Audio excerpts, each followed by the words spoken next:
All right.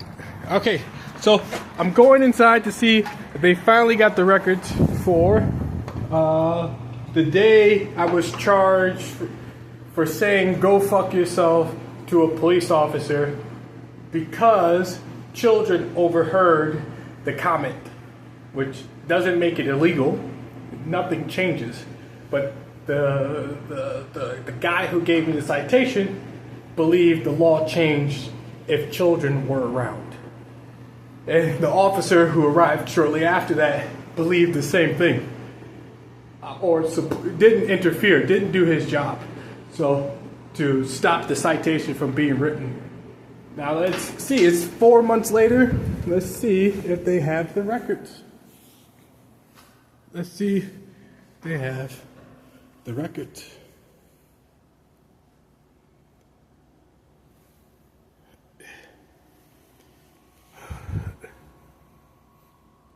Hello. Mr. Latimer, how can I help? I was wondering. That's cool. You recognize me.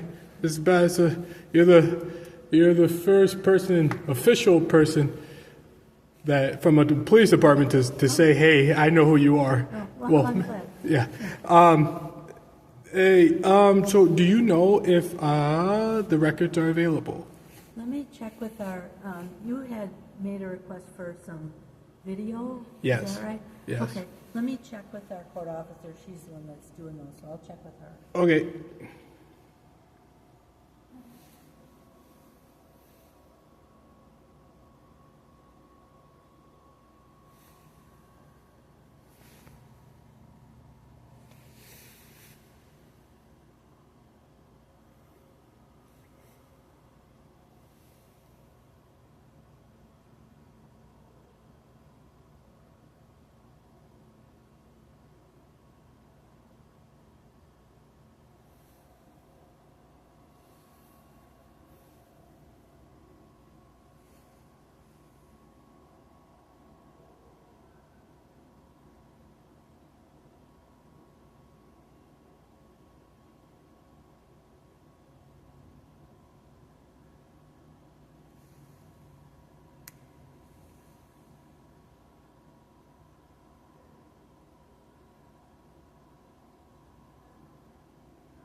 She's wasting video footage.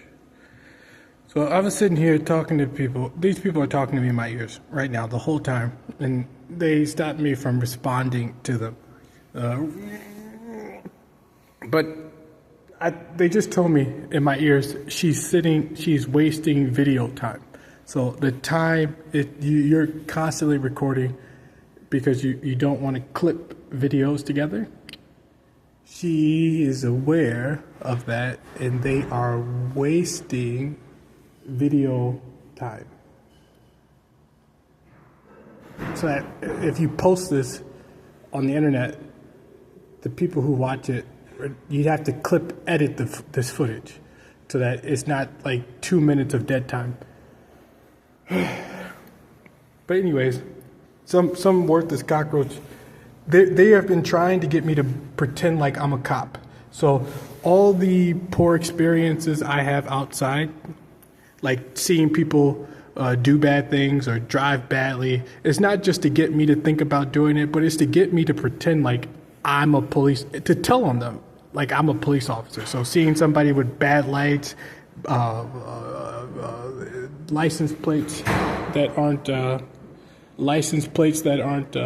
properly proper, or making illegal turns, not using their turn signals, all those things that are illegal.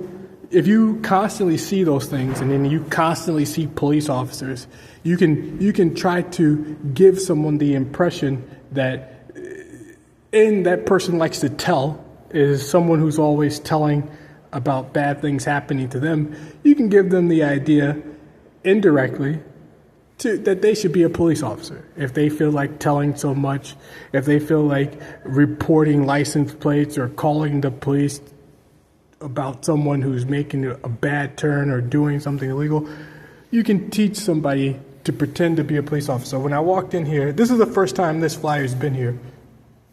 I think somebody left it there to give me the idea, another idea, to be a police officer. Not officially, unofficial police officer. And then they just told me in my ears, well, what if you got your record expunged or you got a pardon? Would you want to be a police officer? No, and that's not going to happen, and that's not their efforts. They know they're never going to overturn my conviction because it would be a slap in the face of the gay community, of their efforts. So they're trying to get me to be a police officer without actually being a police officer. Hey, Mr. Latimer, so I talked to the court officer. Currently, you are about 5th in line. We process them in the order that they're received. Oh. So you're about 5th in line. Oh. And I asked if she could give a time frame for that. She said probably the end of February. Oh. So do you prefer that we call you when it's ready, or do you want an email? Well, I think this happened in October. Yeah, I think it was. And in October or November, I was told I was 3rd in line. Oh, that's what you just told me. Yeah, multiple times. I came here 2 or 3 times, and I recorded each time I came here. And they told me I was 3rd in line both times, or each time I came in. Okay. Well, she's just telling me now 5th, but I know we gave you the paper already, right? We gave you the reports. Yeah, I got that. The reports you got pretty quickly. No, the report came about 2.5 months after I made the request. So like December. Okay. I think it happened in October. I didn't get the report until like December, last month. I'm sure we've got it. Yeah, we've got it. Yeah. You know. Yeah. So, I the court case is before the end of February. So, are you telling me that you had like a citation or something? Yeah. Oh, okay. And the court date? It's in February, like 10th or 11th. Okay. It's gonna be before. Yeah. And I mean, even I don't know. Why is it taking so long? There's a number of reasons. First of all, anytime you're asking for video, minutes worth of video takes hours for us to review. It's a long process. We are currently down one position, so we've only got one person available to do that stuff. Okay. And we've got a list of probably 30 different requests. Okay. So it just takes a long, long time. It really does. I will let the court officer know that you know, when the court date is, and I know she'll do everything she can to make sure you get it before that court date, but can't guarantee anything. Okay. So that normally you get it. Wait, isn't it like a process to? Total process, yes. Who? Yes, there's a process for all of our public records requests. Yeah, I heard about that. I know that when you go to court, you usually have everything ready for you before you get to court. That's what I heard. They'll have everything there. Right, the prosecutor will have the video. So if they have the video, shouldn't I have the video too? They should be able to share it with you. As the police department, we can't release it just as a general discovery thing. We have to release it under the public records law. Okay. So that means it has to be reviewed for redaction. Okay. Hours and hours it takes to do that. Okay. So the court will have all of that and probably be able to share it with you at that time. Okay. All right. So I just asked the court if they have. I don't know the court procedures. I'm assuming that they will have it. I don't know that for sure. Okay. But you can check with her. All right. And see what she knows. Okay. All right. That's so. Is there an explanation why it went from third to fifth instead of third to I think first? third would have been for the paper. No, it was for the video at that time. It was definitely for the video. She just told me fifth, so I don't know why that would have been or what happened. Is there a complaint form that I should fill out?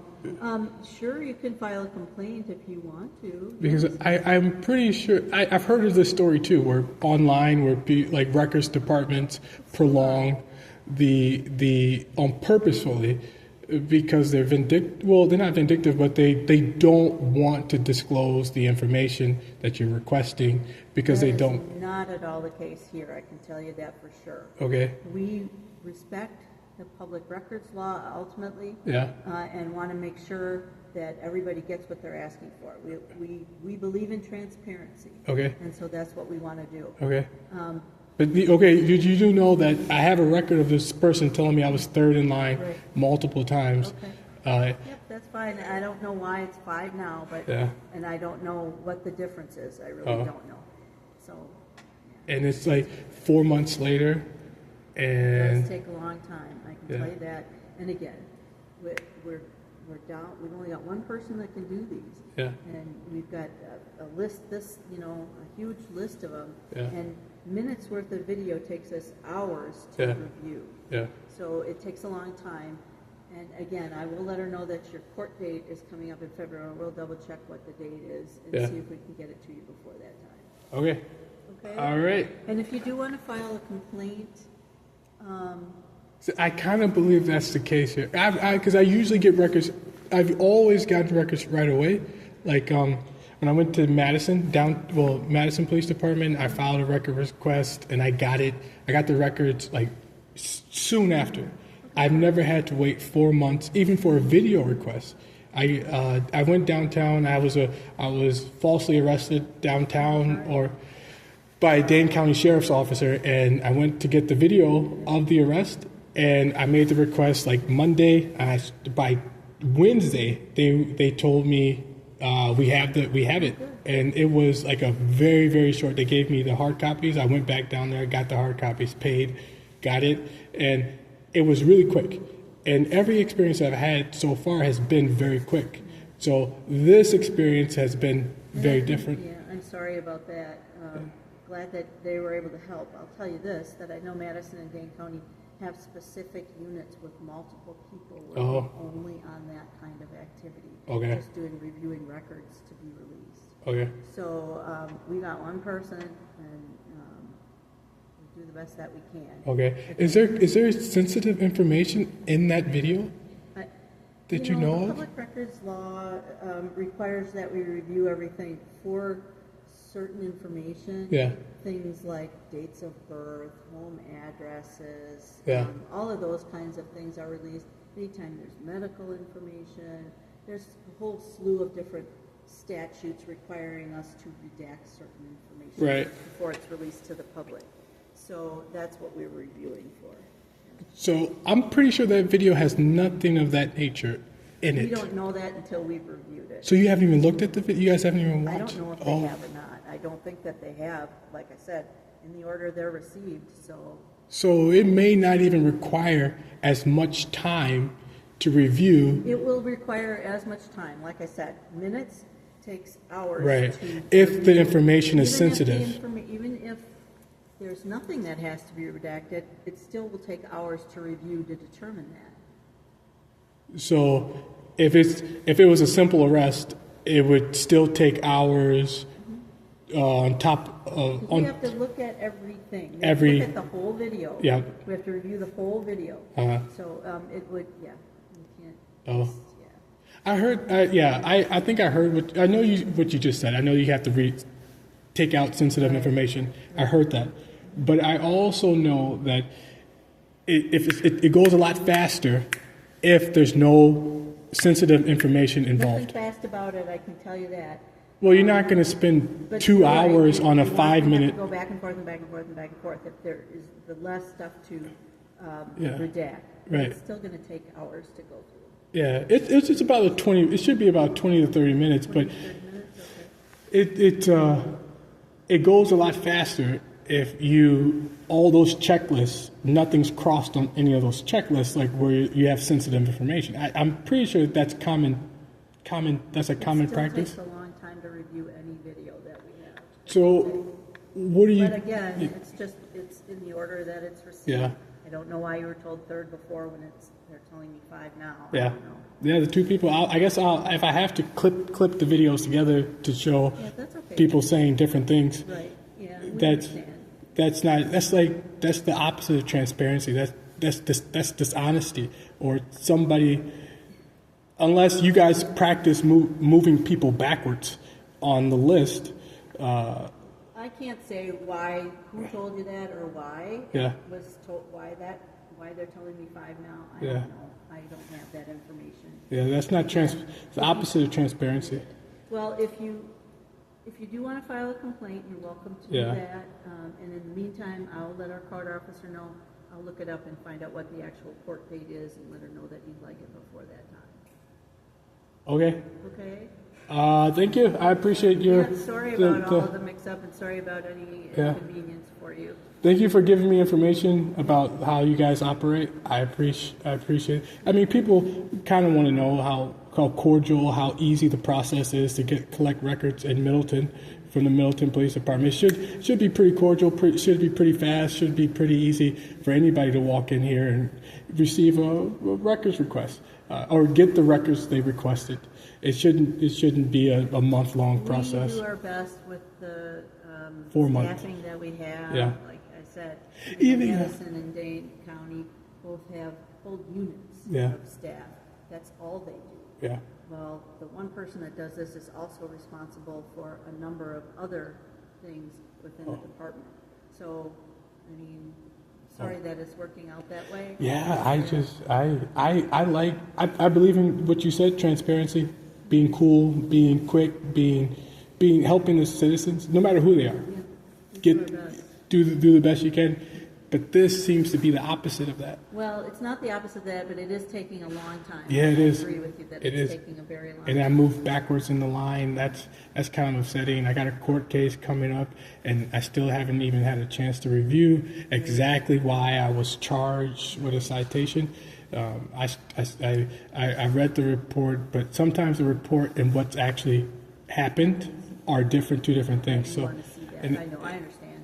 So- I understand that you want to see exactly what and that's why they wear the body cam, so that we all can know exactly what happened. And you guys have like a 4-month advantage of watching what actually happened before I do, and before I can protect myself in court. And I don't think that's a fair you know what? equality. You know, all of these things that you bring up, Yeah, when you do go to your court date, be sure that you let the judge know yeah, how disappointed you have been Yeah.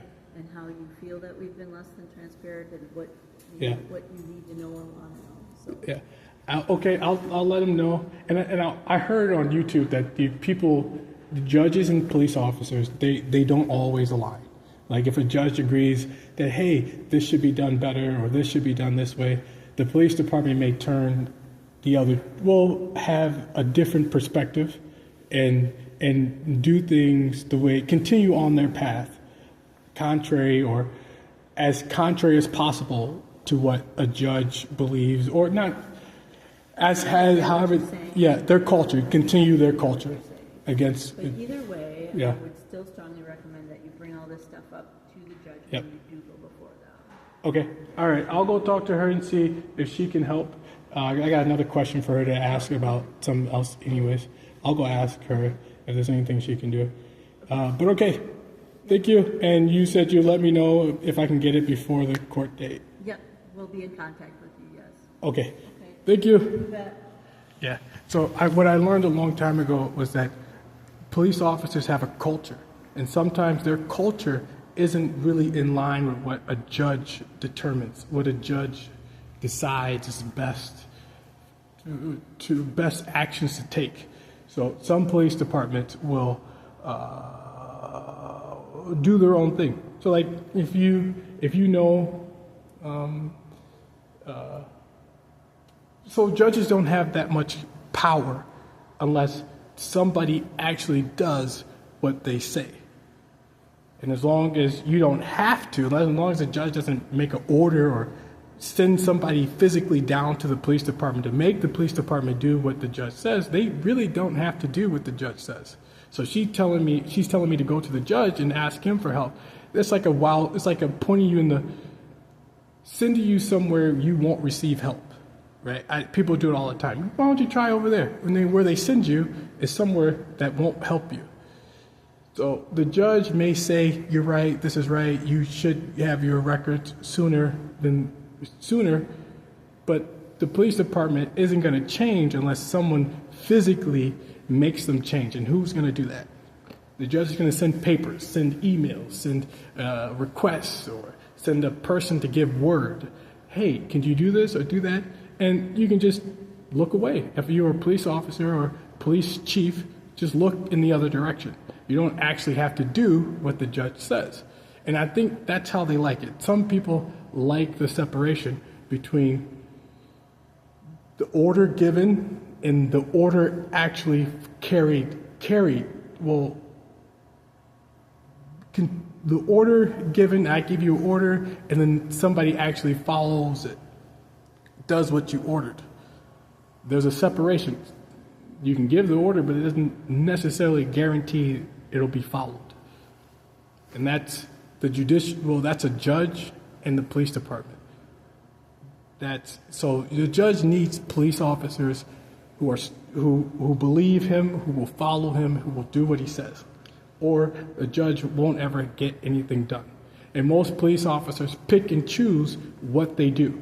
So a good cop follows instructions, but if you're gay, if you want to exercise some freedoms, a gay police officer will pick and choose which instructions he follows if it would protect the gay community. So if a judge gives him an order to go after someone who's gay, a gay police officer would ignore that order for as long as possible to give the person who is gay as much freedom in the community until the very, very last minute that he can't ignore the judge's order anymore. So that's an example. But straight police officers would follow a judge's orders to the T, to the letter. And unless the judge gave them an obvious wrongful order to follow through on, and they have a factual reason to not listen to it. Otherwise, gay police officers will just,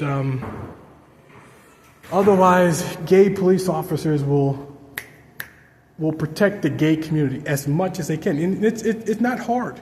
They just don't have to listen. And as long as no one physically comes down to the courtroom or physically comes down to the police department to force them to follow that order, that gay community member will be free to do whatever they want in the community for as long as possible, for as long as the police officers choose not to do their job. So, like me, I'm here because I was charged with saying go fuck yourself in front of a child towards a police officer, which is illegal, according to the Middleton Police Department. According to the United States of America, according to the United States Constitution, it is not illegal. It is a freedom of speech to use profanity in public if there is something of value being said. I think that's one man's swear word is another man's lyric, or something like that. The United States Supreme Court chose that the states could not decide which words were vulgar, which words were profane. It is not left up to the states.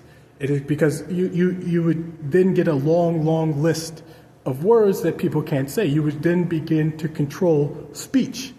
And it'd be very easy to start charging people left and right for words, because soon we'll start adding profane words to the list, more than like the top 10 that you know. It'd be like 20 or 30 or 40 or 50, or it'd get out of control.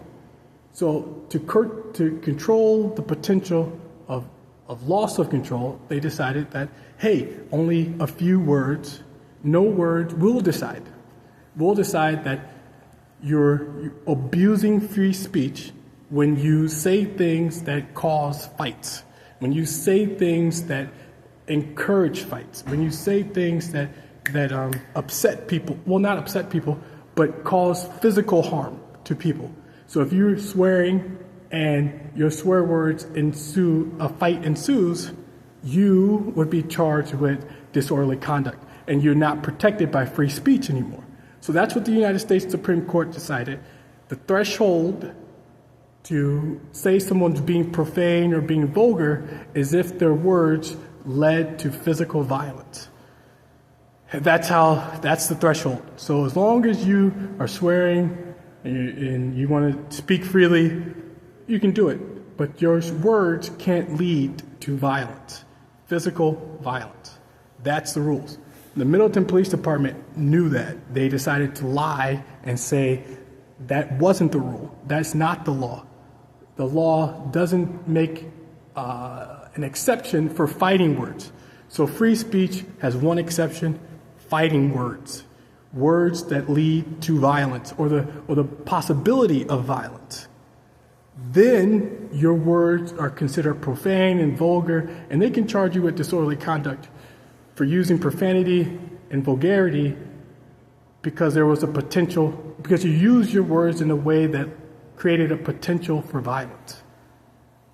And you don't have to be well educated. You don't have to be the top-notch police officer to know this. They knew this, a simple explanation. Did his words lead to violence? Was he using swear words in a way that someone could possibly start fighting or get aggressive, or somebody actually got hurt because of the words he spoke? Now you have disorderly conduct. And as disorderly conduct is written in the law book, is if you have if you're just standing there and swearing. Anyways, you have to. It's written as disorderly conduct. Profanity is described and all that. But the United States Constitution is above the disorderly conduct description. So it's called free speech until violence ensues, and then you can use the disorderly conduct law to charge someone with disorderly conduct using profanity that led to the potential for violence, or that led to actual violence, physical violence. So, 1 o'clock. Oh, she left. Oh, shit. So the woman left. What time is it? 12:30. So the woman left until 1 o'clock? Holy shit. So I was going to ask this woman two questions. One, did the judge make a decision to dismiss the case? I filed a motion to dismiss with the judge and the prosecutor months ago, like 3 months ago. And I haven't heard back from the judge or the prosecutor. Well, I heard back from the prosecutor, but not about the motion to dismiss. It's like they didn't pay attention to it at all. And no one wrote me back. So I came back here to ask her about that. And then I came back here to ask her about, because that woman told me there's no case. What do you call it? There's no case for, what do you call that? So there's no video. Sorry, someone's using an implant to stop me from being able to speak, but told me there's no video. So it's not fair that the prosecution has a video that you haven't seen for 4 months, and they just told me in my ears they're going over it minute by minute for hours to make sure that you didn't commit a crime. That's what they just said really quickly. So it took me 10 seconds to say that. This person said what I just told you in half a second, or 1 second. That they're going over the videotape to to see if you what do you call it? If you did anything illegal, they can charge you with in a courtroom. So I guess I'll wait to ask this question. So I'm gonna wait. I'm gonna stop the video because it's gonna take up way too much footage, and ask this woman if the judge made a decision about my motion to dismiss. If you call these people, they won't pick up the phone. It's like they want you to come down here, then and when you come down here, they tell you, why didn't you call? Because you don't pick up the phone when you call. And it's harassment. It's psychological harassment. It's like children playing annoying games on the playground and harassing kids who aren't playing or harassing kids who are nearby them. They just grew up and got nice. These people grew up and they got fancy offices, fancy cars, fancy jobs, and they still do the bad things they did on the playground. But now they have resources and they teamwork behind the scenes to help them do bad things to people or harass people, psychologically harass people, and if they can get away with it, it turns into a criminal behavior, like false accusations and false imprisonment and false bad things, worse things. So the harassment evolves to something significant that's a criminal behavior. But yeah, so I came here to ask that person. They told me to go ask the police department again how they feel about free speech and First Amendment rights, and if any of those things change around children. And they told me if you ask those people again, they'll call it harassment, police harassment, and they'll charge you. They're going to charge you for coming down here to ask them about police harassment. And charge you for coming down here to ask them another question about police harassment? No, I'm so sorry, they're using an implant to stop me. About whether or not the police department believes in free speech. And if free speech changes around children. It doesn't.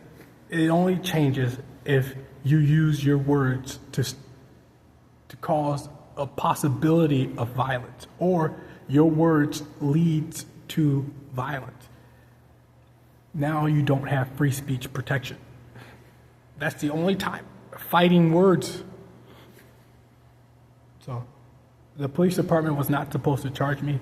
The cop, I am 1,000,000,000% certain the police officer knew he was doing the wrong thing at that time.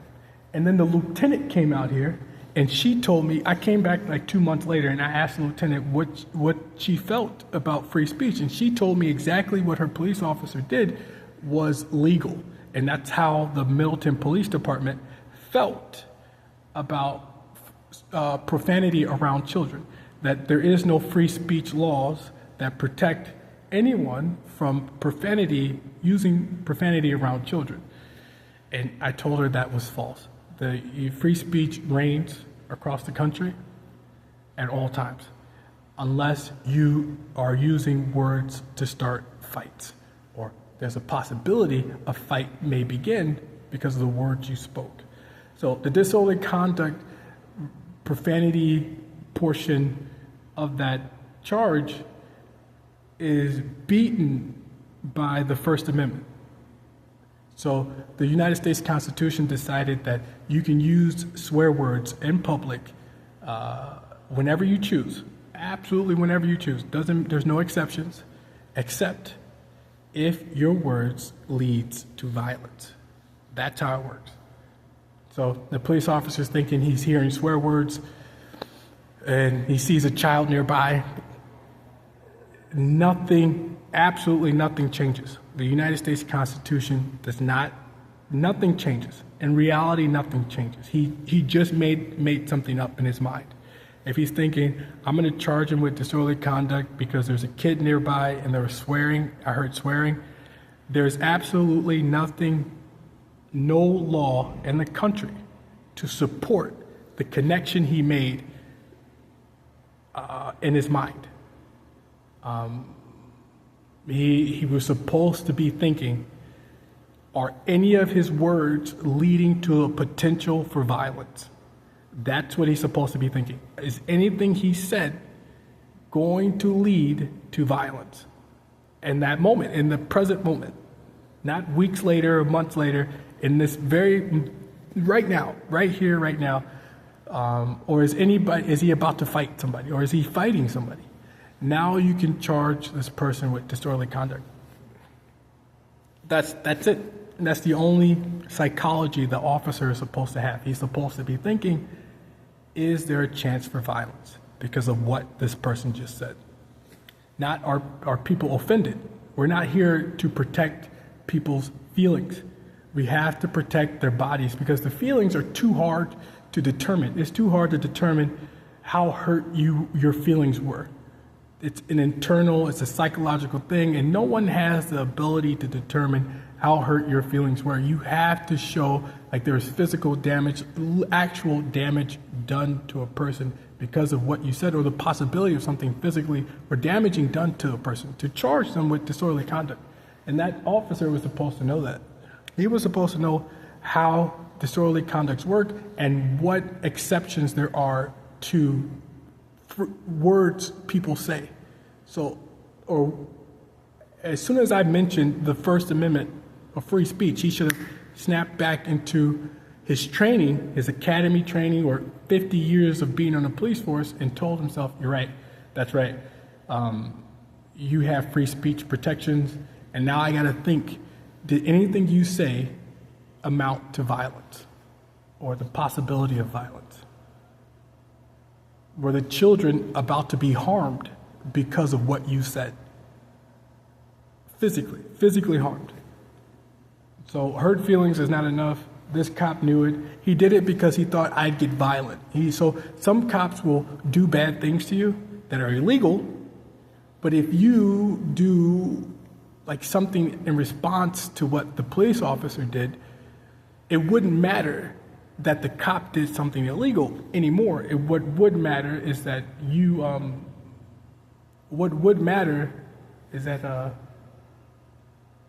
doesn't matter if the police officer did something illegal anymore. What matters is that you did something so worse. Well, you also did something illegal. Well, you committed a crime too. So if you receive if you handed a citation and you decide to get mad and, let's say, run from the police officer, or strike the police officer, or say something that's illegal, you can get in trouble, like actual trouble. So the police officer gave you a citation that was illegal, but you also did some illegal things. So now you are actually in trouble. And that's what some cops do. They'll say or do something to make you mad, to get you to do something illegal, and then they can actually charge you with something. So I think this retard, he knew I was aware of my constitutional rights and how well protected I was.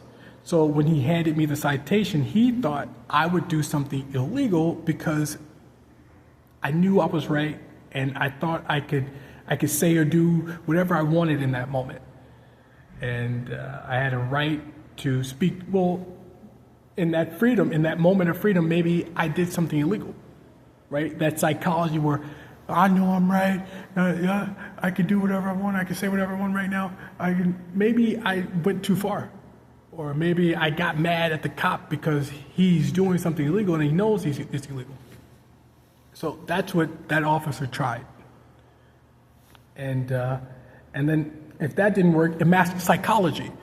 Get this person to feel defeated, feel like he has a right or he's not being respected as a man or a person, and maybe he changes his opinion of himself. Maybe the experience of being disrespected by a police officer gets him to change his opinion of himself. So like you beat somebody, like a bully on the playground. So if a person keeps bullying somebody on the playground, they get to have these experiences, these horrible experiences, and maybe through manipulation or persuasion, they start to change their opinions about themselves. Like maybe I'm not that tough of a person. Maybe people who get beat up like this turn into girls, or maybe someone makes that suggestion, like a slight suggestion, and leads somebody down the path where somebody is thinking about turning them into a girl. Maybe, and that they can't fight back. They tell the teachers don't do anything. They go back to school. They get the same experiences. So you apply pressure at every angle to push someone towards thinking they're a girl, or that the only way out of this harassment, this circle of bad experiences, is to become what everyone is applying pressure towards them to be. Someone's making a suggestion. Hey, this is usually how people turn into girls. Someone's applying the abuse. The people aren't helping. No one's stopping the bullying. And now this person is either thinking, I gotta be a girl, or maybe they're thinking about suicide. Maybe they are thinking about violence, retaliating. So there are many ways that people respond to pressure, harassment, bullying, and lack of help.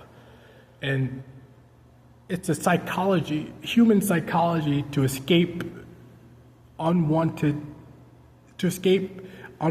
experiences. And one way to escape an unwanted experience is suicide. That people think if I die, these things will stop happening to me. People think if I hurt somebody, these things will stop happening to me. I'll get in trouble, and it'll be something, hurting other people, something I don't want to do, but these things might stop happening to me. And that's the psychology of a bully. What a bully is thinking, and a controlling person is thinking. They are thinking that if I can hurt you enough, you'll either hurt somebody else, commit suicide, or do what I tell you to do, or follow my suggestions, or follow the direction that I want you to go in. And that's what a bully believes, or a gay community member. The people who were bullying you at school were gay.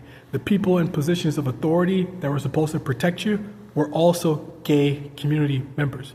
And they know as long as they don't do their job, the boys or the girls who are bullying you will eventually get what they want out of you, because human nature naturally tries to avoid bad experiences. But if you are having bad experiences all the time, or not all, well, at specific locations, you can feel like you can't escape those experiences unless you do what they tell you. You commit suicide, or you do what the person wants you to do. Or you choose violence. Gay people. And they grew up, those gay children grew up to be police officers so they could continue to do what they did on the playgrounds to people as adults. So now they use government authority, government power, government tools to apply the pressure to somebody to hurt them, to get them to commit suicide, to retaliate with violence, or to hurt people, or to do what they say.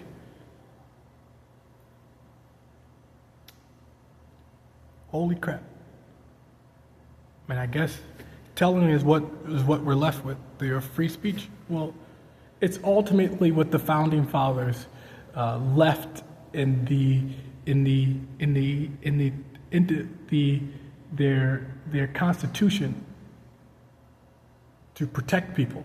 Your First Amendment right is your greatest protection. Your ability to tell what is happening to you is your greatest constitutional protection. It's the greatest constitutional right out of all of them. Out of all of your constitutional rights, your First Amendment constitutional right to free speech is the greatest one. And it's supposed to be used in moments like this, when you have police officers or judges or people in positions of authority who aren't following through on their responsibilities, or are purposefully abusing their authority to hurt somebody in the community, or doing the things I just described. So when you feel like there's no recourse, when you feel like you have to commit suicide, retaliate with violence, or follow through on things that you don't want to do, there is this ultimate power that the founding fathers gave every American. It is the right to free speech. That is the ultimate power you have. The right to tell, the right to speak up for yourself, the right to voice what you have to say is the ultimate power any American has. And that's your freedom. It's your freedom to protect your freedom. And the best way to protect your freedom is with your ability to speak, your ability to, even if you can't speak, to tell what you're, in any manner, what is happening to you. And, but yeah, the biggest problem is there's implants in my body. So this issue with my free speech is a distraction from the greatest problem I'm having, that there's implants in my body. Someone has been electrocuting my genitals, my ears, my anus, and using a telephone-like technology to constantly talk to me at all times. And I am waiting for this woman to get back, well, for a minor issue. So I'm distracted by smaller issues to deal with this implant. So I guess someone just used an implant to tell me, hey, don't you remember there's an implant in your body? And for the last 50 minutes, they have been using that implant to distract so I'm speaking, but I'm speaking without the whole memory. So I guess if your brain can function without accessing your memories, you can still speak. And that's what I was doing. So the big picture is there's an implant in my body, and I want it out. And they just told me again, there's another big picture, a bigger picture, that people should have the ability to get stronger. So somebody should be offering us the opportunity to stay alive. So the best way to stay alive is to have a machine, like a gym, like they're all over the country, weight rooms. But instead of the regular weight rooms that you see, these weight rooms use magnets. And these magnets apply greater force in the same area, which changes your body's mass into density. And that density creates a longer lasting material. So your muscles, your bones grow dense, and in your blood mass, the rest of your mass evolves. In your heart, your blood mass evolves to support more pressure in the same area. So the mass changes. It becomes lighter. The mass inside your body becomes lighter and increases and becomes lighter, becomes stronger, I guess, in a sense. And that mass increases. And that increase in stronger, lighter mass is changing your making your internal organs more efficient. And the pressure applied to these blood cells and to these other parts of your bodies is changing the way you age, improving your ability to heal, and eventually leading you to longer life. Well, step by step, it's leading you to longer life. So there's freedom. The Constitution provides us with freedom, and the Constitution was supposed to provide us with the right to get stronger. So we all talk about freedom. No one talks about strength. These are the two things gifted that were the foundations, two important aspects of the foundation of the nation: freedom and strength. We talk about freedom, but no one's talking about strength. And it's a secret, because if people got stronger, the nation would change, right? Health changes, housing, building housing changes, like people live in their homes longer.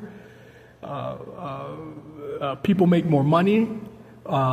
We build faster. Well, we don't spend 4 or 5 years training people anymore. We just use the same people. We don't need to retrain people over and over again to do the same things. We have people in their professions longer, and you get to enjoy life with greater experiences. Like you have greater strength, you have greater speed, you have greater stamina. So people are outdoors more often, and you see exercising more often, and you get rid of these obese people that are forcing people to have sex with them. So like this really fat dude who likes skinny girls or athletic girls. So these abnormalities in our community go away because there's no longer a reason for these people to be together. So when you see people who are together that aren't supposed to be together, there's a reasonable, like, not aren't supposed to be together, but like there are people who use implants to force people to have sex with them. There are people who use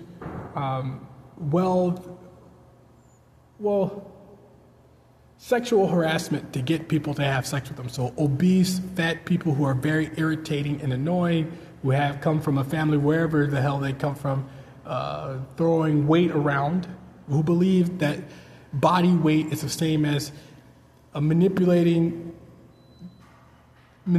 people around them by saying, I'm going to throw my weight around. That relationship, those people abuse other people in the community.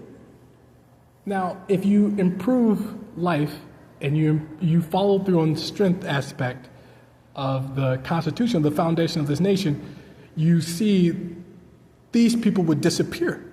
So that sort of freedom would go away. The freedom to be obese and throw your weight around and tell people you're in authority because you're a big person and you're fat or you're big or whatever psychology fat guys have, like, who think that because they're in authority they have a right to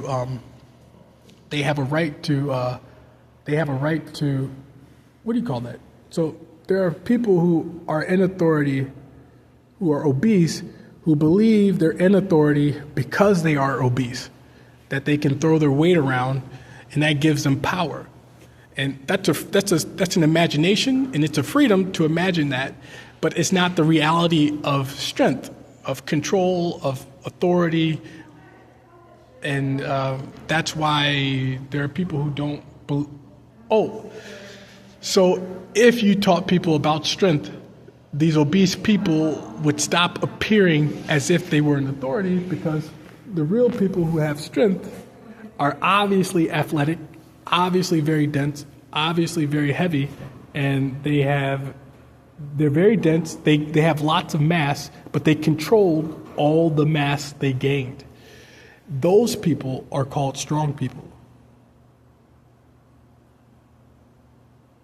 And those people would live longer than the obese people. So obese people would die away anyways. The strong people, the people who learned how to control their mass, adapted and grew close to gravity, grew closer to their nature, the reality of human beings, would live longer. So all it took was advancing weightlifting to apply greater force in the same area, and those people would live longer. So it would be smart, strong, athletic, fast, and long-living people in America making decisions, having the gravity to make the right decisions at all times. And that's what somebody in the gay community members like men who look like or obese. Gay people like soft, fat men who have large breasts. And if they go away, then there's a section of the gay community that would also have to go away. So the gay community doesn't want anybody to know how to get stronger, because some of their people would start to disappear. And if men became denser, became faster, built stamina, built speed, started living longer, they would stand up for themselves. So those playground fights, those bullying in the backyards throughout American neighborhoods, the harassment, the intimidation from gay community members, there would be men now who are so dense, so strong, so fast, and they can heal themselves. Their bodies heal. The muscle tissue regeneration and every other tissue regeneration has improved because there's greater mass, improved mass that is allowing those people bodies to operate, to function, evolve, basically to improve. So everything inside your body has now improved, and those people aren't afraid of gay community members who look like straight guys, but are doing things to intimidate, scare you into doing what they say. Those are gay people. Straight people don't do that. But she just got here. Oh, and that's what gay community members don't want people to know, how to get stronger. Hello. I have 2 questions. I came to ask if the judge ever made a decision on my motion to dismiss that I filed 3 months ago or 4 months ago. And what's your name again? John Lattimore. My last name is Lattimore. That's one more thing. I've been asked for the last 8 years, how do you spell your last name? Over and over again. I swear. It's like every single person I talk to is asking me to spell my last name, to get me annoyed by my last name or to try to change my last name. Scheduled for a status conference Yeah. on February 12th. Did you get that notice? Yes, I did. So that's when you can ask the city prosecutor about that. So the judges don't review motions before. Do they look at motions before? They hear the motion right on the trial date. Oh, so he hasn't even seen it. You think? No, he told me to schedule you for a pretrial. Okay. With the city prosecutor. So that's what I did. Oh. So you've had a pretrial and a status conference. So that's something you can talk to the city prosecutor about. Okay. Wow. And then we'll schedule you for Okay. motion with your trial. Oh. So you wait. So it's, when I handed you that, it doesn't just go to the judge and then he makes a decision. They wait to make that decision.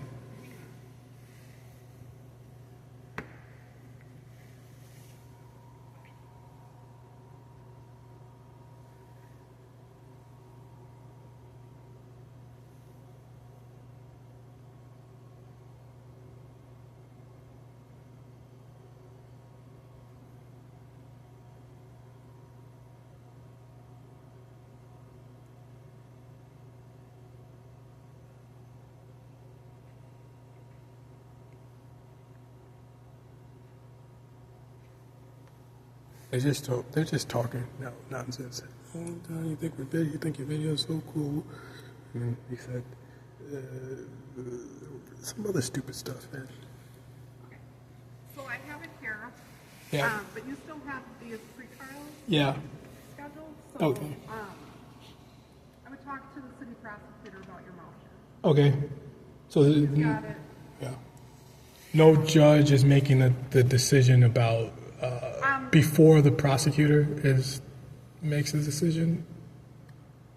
Not that I'm aware of. Okay. So you would have to talk to the city prosecutor about your motion. I did. And then Yeah. he'll tell you what the next step is. Okay. And he'll tell me what I should do next. Okay.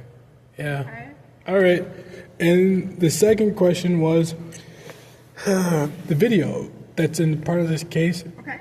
Is there any way that... So there's no way I can get a copy of what... Not from you guys?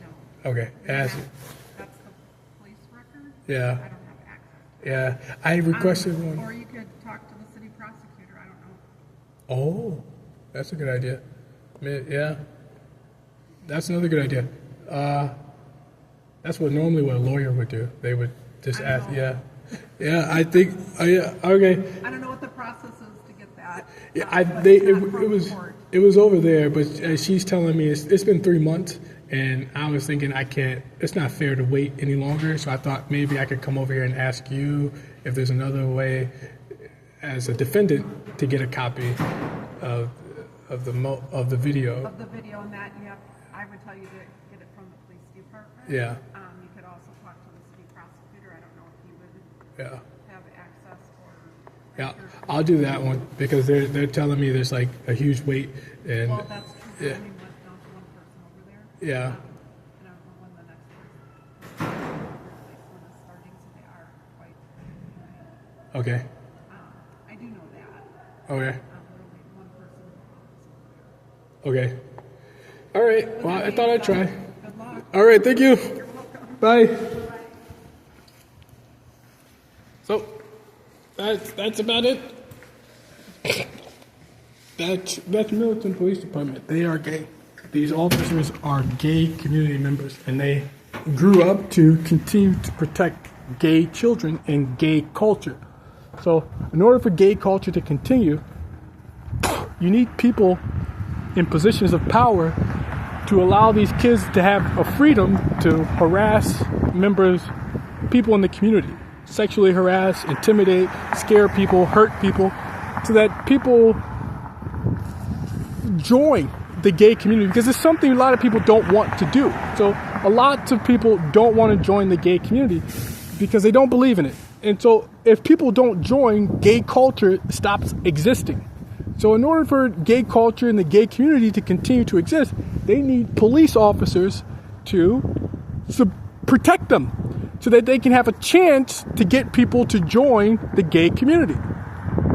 And so Middleton Police Department protects gay people in the community wherever they are, whenever they decide to practice gay culture. Sexual harassment, intimidation, violence, physical harm, anything of that nature, that's what the Middleton Police Department is there to protect and to serve the gay community. So when someone complains about sexual harassment, sexual contact, sexual anything, and they discover that the culprit is gay, they will do everything in their power to protect that person with lies about the gravity of what happened to the victim, the alleged victim, the person who complained. So they'll say the gravity is not there, or they'll argue on behalf of the victim like they're the victim's lawyer, right? So the police officer turns into a lawyer for the perpetrator, and instead of being supportive of your alleged accusation and going through a checklist to make sure that, hey, yes, everything you claim meets the markers. My job isn't to defend the perpetrator. My job is to make sure everything you told me matches the statute. The not the statute, but how I can investigate a crime. So instead, the Middleton Police Department will turn into a defendant's lawyer, and instead of allowing the case to go forward towards court, they will prosecute. Well, they'll just drop it. Now, in a courtroom, things will play out a lot differently, right?